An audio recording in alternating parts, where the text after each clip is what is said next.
21 May 1960 was a day जब Jeffrey Dahmer का जन्म हुआ था। जेफरी का चाइल्डहुड काफ़ी ज़्यादा नेग्लिजेंस और टेंस फैमिली इन्वायरमेंट से भरा हुआ था। कम एज से ही डेमर को मरे हुए जानवरों के एनाटॉमी में काफ़ी ज़्यादा इंटरेस्ट था, जो कि उसके फैमिली के लिए काफ़ी ज़्यादा कंसर्न का कारण बन चुका था। जेफरी के फादर ने जेफरी में एक चीज़ नोटिस करी कि उसे बचपन से ही काफ़ी ज़्यादा वियर्ड इंटरेस्ट थे और वो सोशली भी बहुत ज़्यादा विड्रॉन था। जेफरी के फादर ने यह भी एक्सेप्ट कर लिया था बचपन में उसको ज़्यादा अटेंशन ना देने के कारण ही उसका ऐसा बिहेवियर हो चुका है। और जेफरी के इस बिहेवियर के लिए जेफरी के फादर अपने आप को बहुत ज़्यादा गिल्टी मानते थे, जिसके बारे में उन्होंने अपनी बुक अ फादर स्टोरी में भी काफ़ी खुल के बात करी है। दूसरी तरफ जेफरी की मदर, जिसको काफ़ी सारे मेंटल हेल्थ इश्यूज थे, वो भी जेफरी को इनफ टाइम नहीं दे पा रही थी चाइल्डहुड में, और उसी के कारण उसका भी जेफरी पे काफ़ी कम फोकस था। जेफरी के दोनों पेरेंट्स का रिलेशनशिप काफ़ी ज़्यादा कन्फ्लिक्ट से भरा हुआ था, जिससे कि जेफरी की अपब्रिंगिंग पे काफ़ी ज़्यादा इफेक्ट पड़ा। जेफरी के दोनों पेरेंट्स का डिवोर्स होने के बाद जेफरी की मॉम ने जेफरी के फादर, जेफरी और उसके छोटे भाई को छोड़ के कहीं और चली गई थी, और कहीं ना कहीं अपनी मॉम से डिस्कनेक्टेड रहना जेफरी के लिए एक बहुत बड़ा दुख का कारण था। हाई स्कूल में जेफरी एक आउटकास्ट था और वो अल्कोहल का काफ़ी ज़्यादा एडिक्ट हो गया था।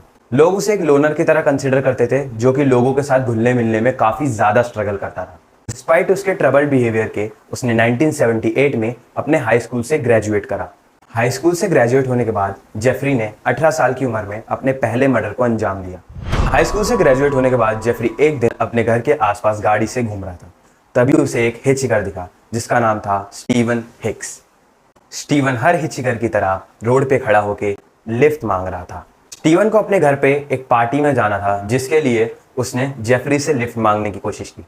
जेफरी ने स्टीवन को अपने घर बुलाया और उन्होंने वहां पे बहुत ही ज़्यादा अमाउंट में अल्कोहल कंज्यूम करा। जब स्टीवन ने जेफरी के घर से जाना चाहा तो जेफरी ने उसे काफ़ी बार रोकने की कोशिश करी, लेकिन फिर भी स्टीवन नहीं माना। जब स्टीवन ने जेफरी की बात नहीं मानी तो जेफरी ने गुस्से में आकर स्टीवन के सर पे डंबल से रेपिटेटिव अटैक्स करके उसका मर्डर कर दिया।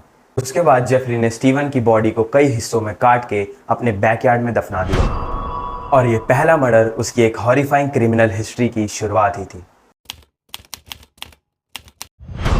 अपने पहले मर्डर के बाद जेफरी ने ओहायो स्टेट यूनिवर्सिटी को अटेंड किया, लेकिन वहाँ पे भी पुअर ग्रेड्स होने के कारण और अल्कोहल एडिक्शन होने के कारण उसे वहाँ से ड्रॉप आउट करना पड़ा।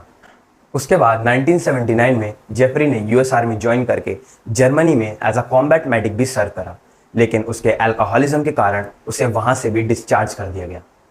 अपने डिस्चार्ज के बाद जब जेफरी वापस यूएस आया तो उसकी किलिंग स्प्री ने काफ़ी ज़्यादा स्पीड पकड़ ली। 1987 से 1991 के बीच में जेफरी ने और 16 जवान मर्दों की हत्या कर दी।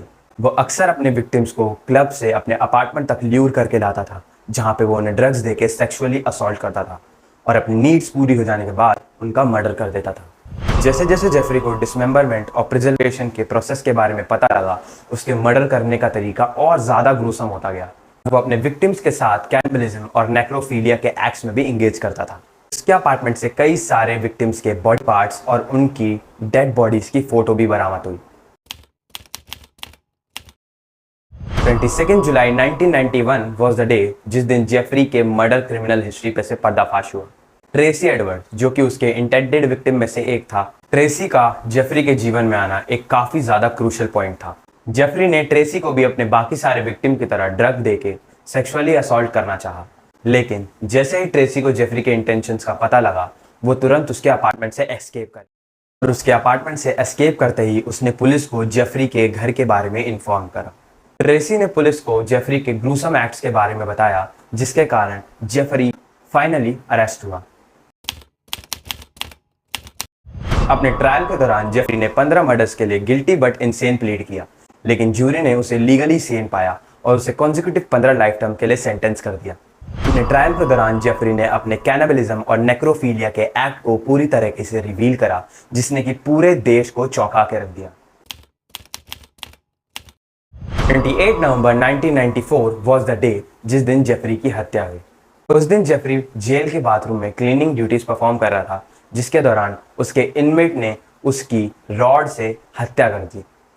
जब इन्वेस्टिगेशन हुई तो पता लगा कि जिसने जेफरी का मर्डर करा था उसका नाम था क्रिस्टोफर स्कारवर।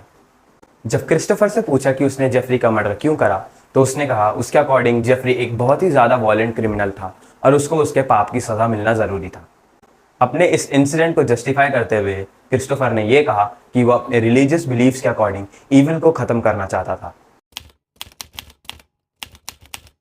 जेफरी की लाइफ और उसके क्राइम्स का सोसाइटी पे काफी ज्यादा इम्पैक्ट पड़ा।